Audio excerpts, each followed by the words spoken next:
This is Ryan Elliott for Boxing Social in association with Betfred. I'm down here in New Hampshire. I'd like to be joined by heavyweight Demsey McKean ahead of his US debut. Demsey, first time we've spoken, but how are you, mate? I'm good, mate. I'm good. Happy to be here and keen for Friday night, ready to make a statement.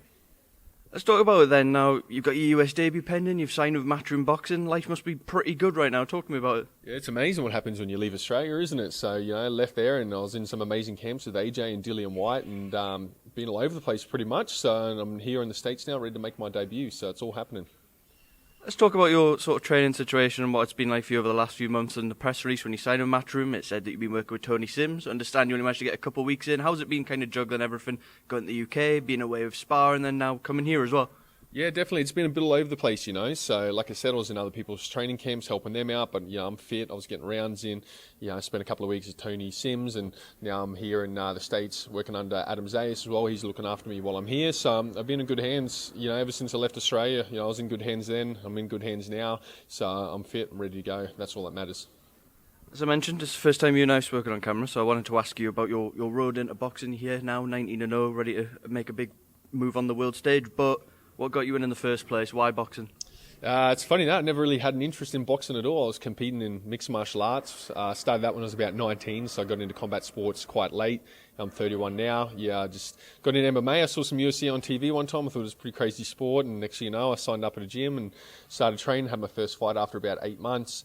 Competed in that for a couple of years, bit of Muay Thai in between too, so I had 4 fights MMA, 4 in Muay Thai, and then a pro boxing fight come about on a day's notice on the Alex Leopai and Malik Scott card in Brisbane actually, and I ended up taking that one, won that, done quite well, and went back to MMA, and another pro boxing fight come about, and done that, and that's pretty much it. The rest is history. So no amateur boxing fights at all, and took a professional boxing fight on a day's notice, so that's kind of how I fell into boxing, believe it or not. Been on a bit of a world tour recently, so let's come on to that. You said it's amazing what happens when you leave Australia. What was going through your mind when you made that decision that you've got to go and get out there and get away?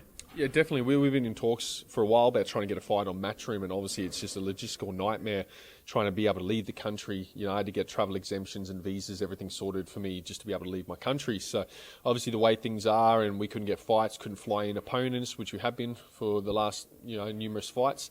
It only made sense to base myself overseas. My partner is British as well, so it kind of made sense to go back to England and base ourselves there. And, it's quite fruitful with the heavyweight boxers that are killing the game at the moment in the UK. So. Let's talk about your opponent for your US debut, Don Hainsworth. He's been in with some good heavyweights, been stopped by some good heavyweights. Are you looking at this as your big opportunity to impress you on that stoppage? Yeah, definitely. I'm not going in there to win on points. This is my US and international debut, so I need to go in there and make sure I put this guy down and do it in a good fashion.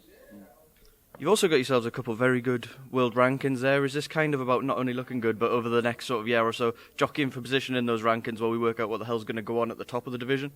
100%. I'm currently sitting number 11 with the WBO and number 12 with the IBF. So, I haven't defended my titles, so I haven't really climbed those rankings too much, But after this next fight, we'll be looking to defend those titles and start climbing those rankings even more, crack that top 10 and see what happens from there.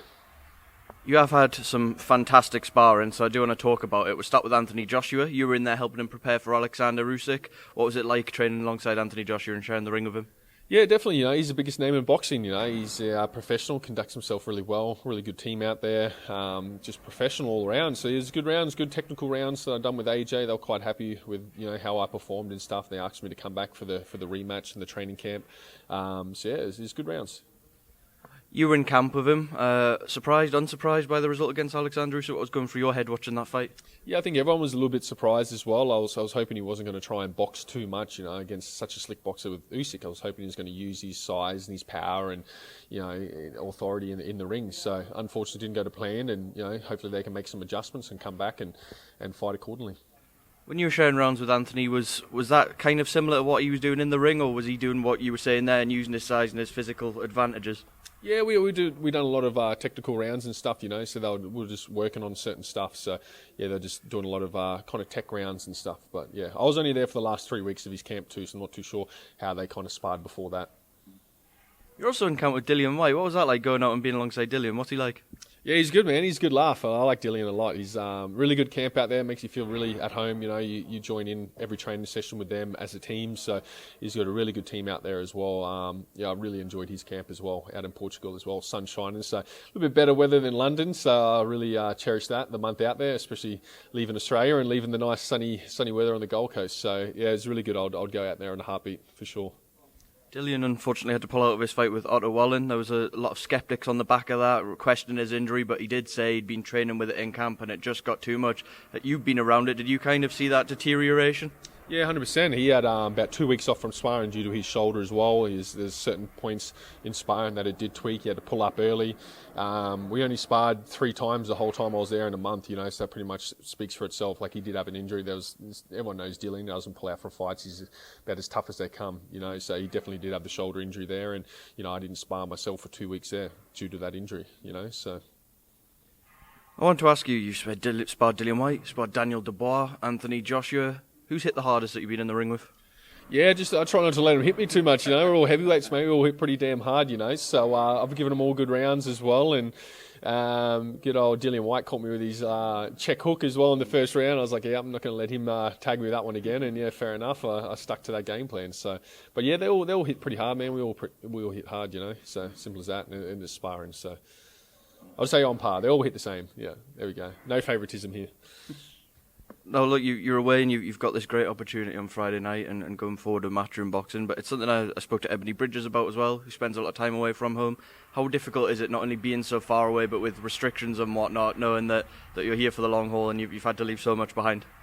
Yeah, you know, I'm lucky enough. I've got my partner with me. You know, she's got a big family here in London too, so it's not like I'm completely on my own. You know, so obviously that eases that to some point. You know, like I've got my supportive friends, family, all my sponsors still stand on board back home in Australia. So I've got a great supportive base back home. You know, but this is something that needs to be done. You know, this is long overdue. So I had to make this move, come out here and mix it up to take my boxing, my training to the next level. You know, and get to chase these bigger fights. And like I said, like I'm signed with Matchroom now as well. You know, I can't get any bigger than that. So, you know, I'm here, and however long it takes, you know, I'm happy to stick with it.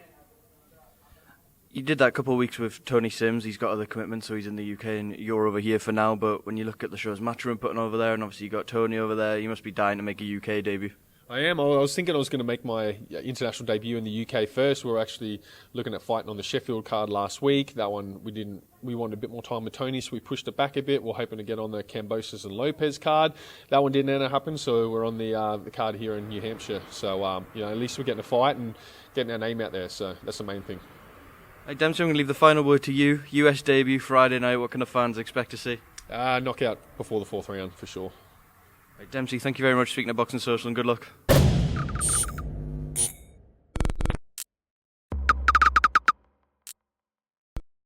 You